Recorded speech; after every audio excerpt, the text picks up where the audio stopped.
Bizarre Brain Comics.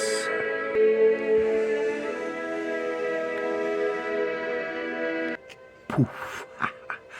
Hello, my comic book friends, and welcome to Bizarre Brain Comics. I'm Gary, your host, and this is where I like to take a look at some older comics, talk a little bit about the characters and creators, and examine the stories and the art.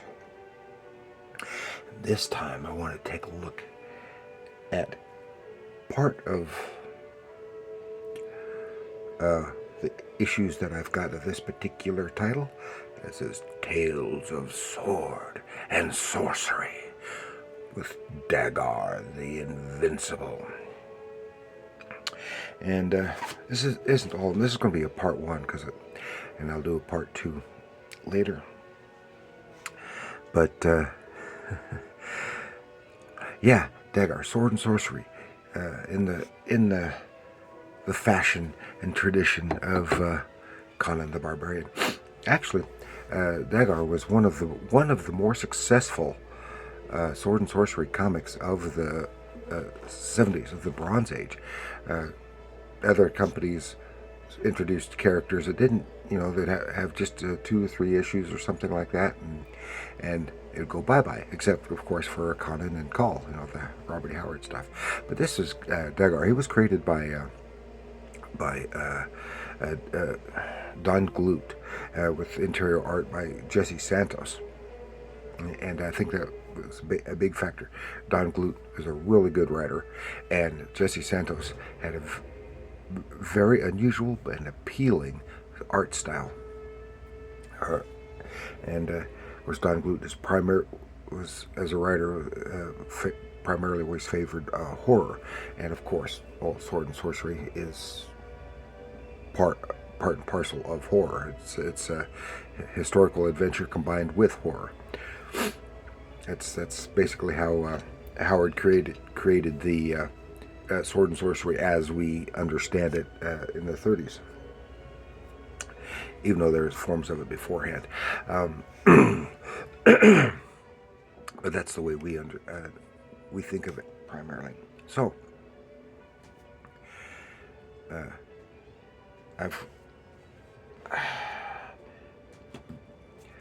Dagar started in 72, and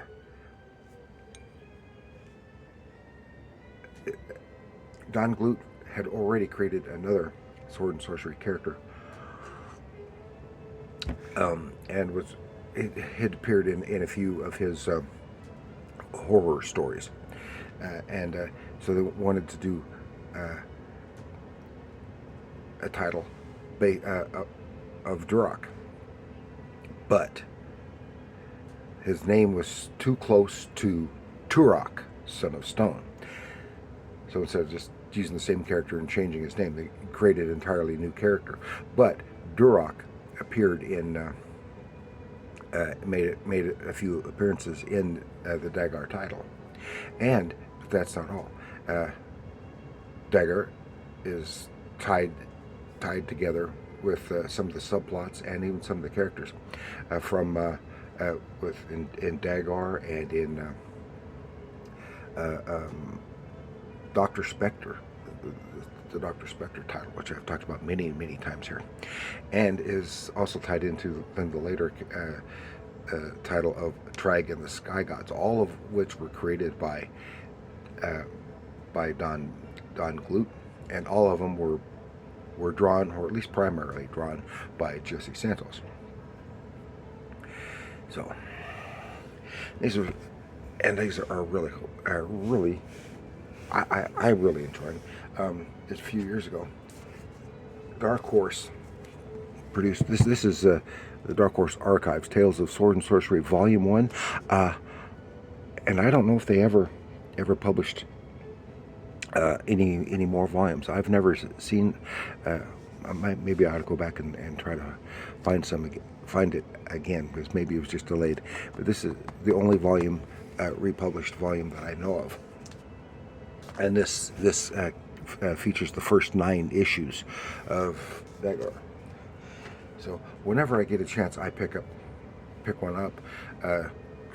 I'm not sure if it's one I've gotten. I know I don't have them all, and even these aren't quite all of them. I've got a couple other issues floating around someplace loose, but maybe duplicates, because I've got a lot of duplicates. I don't have the first one, unfortunately. But this is, we're starting here with Dagar number 3 from 1973. And it gives you a good sample of Jesse Santos's art style. It's very, very nice. Now, Jesse Santos was a Filipino artist. From what I understand, it was not one of the Filipino artists that were brought to the U.S. By Tony De Zuniga. At least as I understand it. If he was, I don't remember reading about that. This is thirst-crazed vampires and Dagar against the fiend who guards the life-giving blood plant. And his primary, for the first few issues, his primary villain was Scorpius, who was Scorpio, and he was also popped up in this villain for Dr. Spectre, and of course they both fought against the against the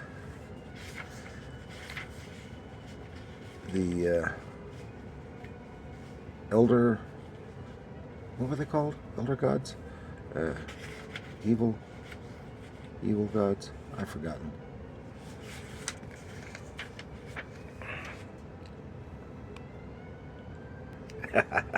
Yeah, and all these gods of evil and some of these sorcerers and some of the other characters that originated in Dagar appeared later in Doctor Spectre. I keep making them doing that, or perhaps they were originated in Doctor Spectre, and then he retconned into Dagar. I don't know. But, this is a great. This would make a great poster. I love that cover, and I think of course, nice painted cover. I think these were all painted by George Wilson. Some may have been others. Then later in the run, Jesse Santos did the cover paintings. But Dagar, you think of, well, he's a sword-wielding barbarian against the evils of sorcery, but he's not a barbarian. In fact, when he is called barbarian in the course of the story, he gets very teed off and says, "I'm not a barbarian." He says, "My people were civilized." He is the last survivor of the Tolgonian people, and he was raised and trained by his grandfather, and then when his grandfather died, he went out on his own,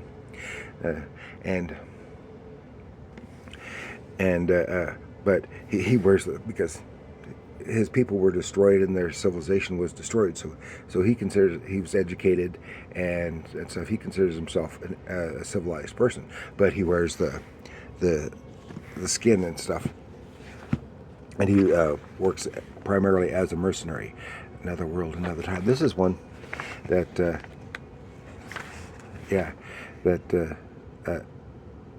takes him, Dagar, back through time to the Stone Age and stuff. And this was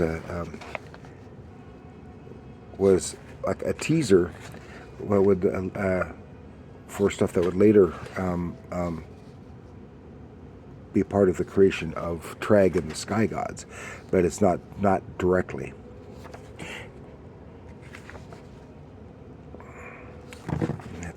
That's good, and that's 3-4. This is issue 5, and here's one that was used as the cover of that trade paperback. This is issue 6. Dagar renews an ancient battle between a warrior god and monstrous demon. That's cool. And Don Glut, when he introduced a female character who became a companion to Dagar, and she became a swordswoman in her own right. Dagar trained her, and then they had a falling out, and she left him, kind of mirroring Don Glut's own marriage. And anyway, then later, Don Glut wrote for Marvel on Conan the Destroyer for several issues, and he basically brought that female character, Graylin, into Cull. She had admitted in this course of the story, she had no memory, but she looked just like Graylin, and she said she'd come from another world, and she had vague memories of another warrior. So that's a neat tie-in, unofficial type crossover. This is where Dagar and Duroc meet. Dagar is captive of a beautiful queen and her scheming sorcerer, two swords against Zorazal. And here's Duroc. He's got dark hair. Long dark hair and a beard and mustache. And I love these almost as much as Conan the Barbarian. And I would like to see more. Tales. See here, that was, what issue was that now? That was, that was issue number 7. This is issue number 8, and I happen to have 2 copies of number 8. A fiery earth monster challenges the sword of Dagar. That's when Graylin disappeared. It's some kind of subterranean lizard type people in there, I think.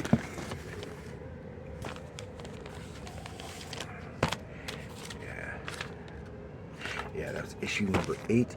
There's issue number 9. There's Graylin. She's back, and he teams up with another couple fighting. It's issue 9. Yeah, there they are, and they make appearances later. And this is issue 10, and the last one that I've got for this batch, and I've got three copies of this one. Dagar, the invincible Dagar sword tests a fierce, fire-breathing dragon, the Emerald Flame. And this has, I think these witches were characters were other witch characters were introduced in an earlier issue, I think. No, I think this is the one that these three women who are kind of witches, and they need Dagar's assistance and help, and they're not the best. And then one of these characters pops up later in as a recurring character in Dr. Spectre. Okay. And that's issue, what did I just say, 10? Yeah, that's issue number 10. As I said, I have 3 copies of that. So that, and they are a lot of fun. I just love these. Of course, the painted covers and sword-wielding magic, destruction, monsters. I love that stuff. And so I want to thank you for joining me, and check out part 2, which will have several more issues. And thank you for joining me. Please like, share, subscribe. Do leave your comments down below. And remember, comics are art.